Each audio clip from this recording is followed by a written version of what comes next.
Estamos nós de volta aqui no nosso canal. Gratas ao Senhor por mais esse dia que Ele nos concedeu, por mais essa oportunidade de estarmos aqui juntos, aprendendo da palavra do Senhor. Hoje é dia 14, começaremos a nossa leitura no dia 14, no capítulo 14 do livro de Provérbios. Diz assim: a mulher sábia edifica sua casa, mas a tola com as suas próprias mãos a derruba. Vou repetir. A mulher sábia edifica sua casa, mas a tola com as suas próprias mãos a derruba. Eu costumo dizer, quando eu compartilho esse versículo aqui, né, com encontro de mulheres, né, que eu leio, que eu compartilho esse versículo com as mulheres, eu costumo dizer que a tola, a mulher tola que destrói, que derruba o seu próprio lar, ela não precisa nem da ajuda de Satanás. Infelizmente, a mulher tola, ela tem essa capacidade negativa, não é? Tem esse poder, podemos dizer assim, de destruir o lar com as próprias mãos. Ela não precisa nem ajuda do diabo, né? De Satanás. Mas a mulher sábia que edifica o lar, ela só é possível ela ser sábia e edificar o seu lar com a ajuda do Senhor. Sozinha ela não consegue. É um contraste muito grande nisso que nós aprendemos aqui nesse versículo. Sozinha, para destruir, sozinha é fácil. Não precisa da ajuda de Satanás. Mas para edificar, para construir, a mulher precisa de sabedoria, que vem do Senhor. E para edificar, ela não consegue edificar sozinha, porque ninguém constrói nada sozinho. Então, e sem a ajuda do Senhor, principalmente, sem a dependência do Senhor, né, a mulher não consegue edificar a casa. Sem buscar a sabedoria que vem do céu, que é extraída na palavra de Deus, dos ensinamentos da palavra de Deus, a mulher não consegue edificar também a casa. Porque sozinha, ninguém constrói nada sozinho. Mas destruir é fácil.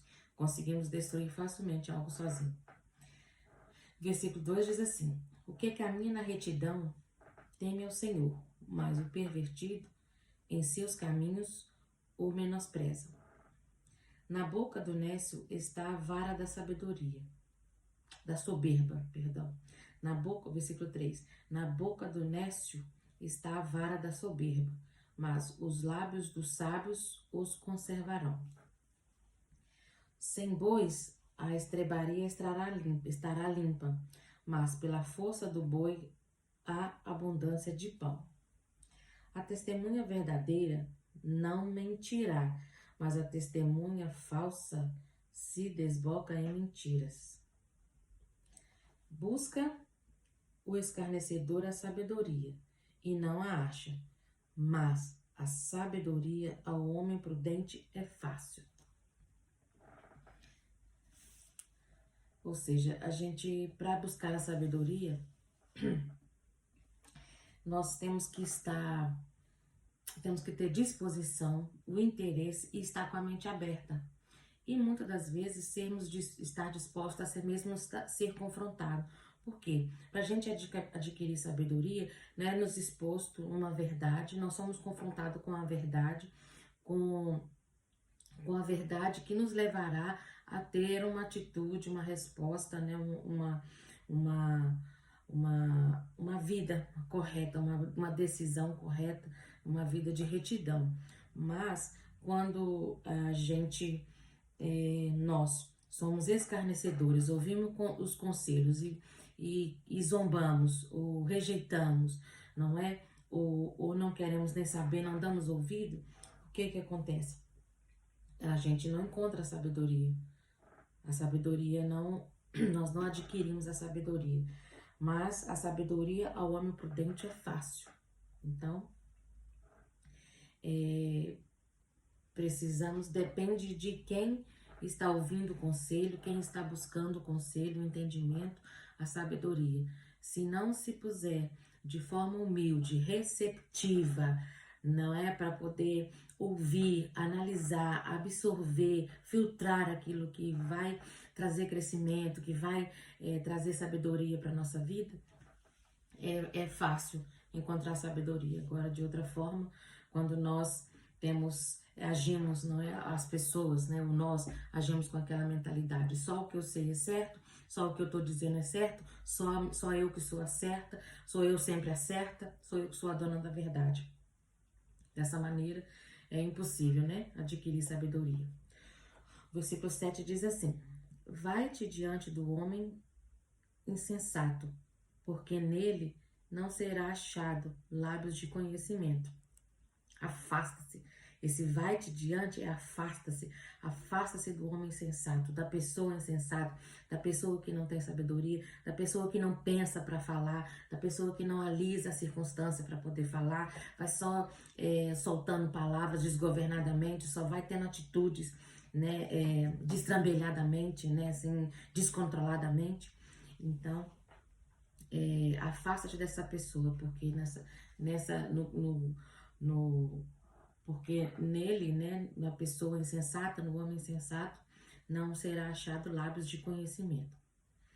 O outro diz assim: a sabedoria do prudente é entender o seu caminho, mas a indiscrição dos insensatos é engano. Tá vendo?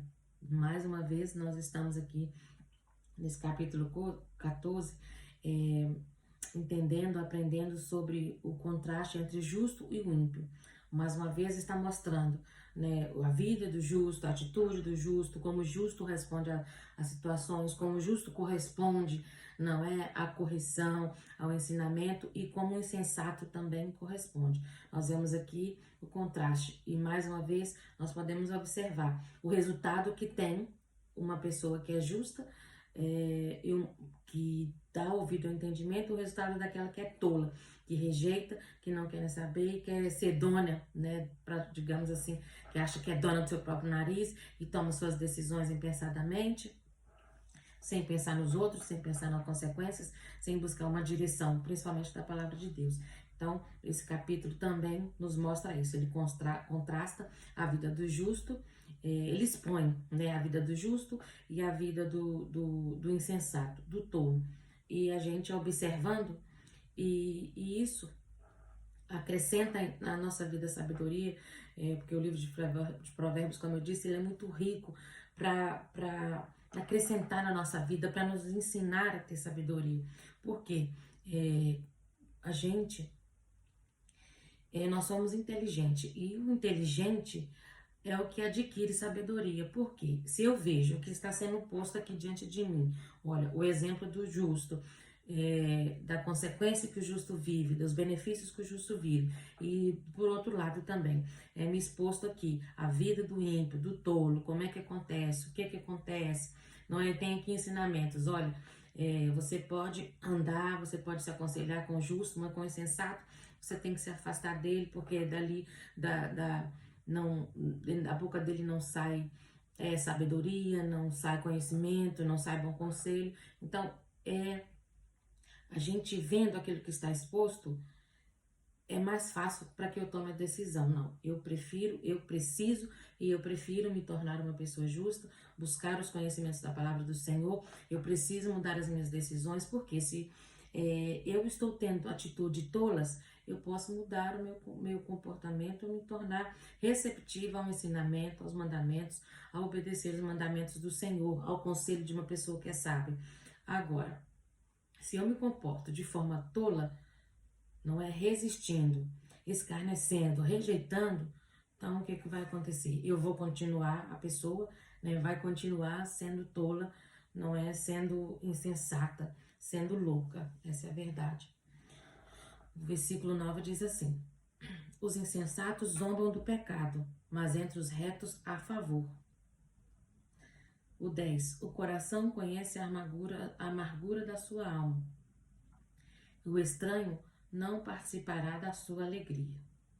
O 11 diz assim: a casa dos ímpios será assolada, mas florescerá a tenda dos retos. Há caminhos, o 12, há caminho que ao homem parece direito, mas o seu fim são caminhos de morte. O caminho que nós escolhemos seguir é que nos levará, né, à vida e à morte. Vamos falar aqui de salvação.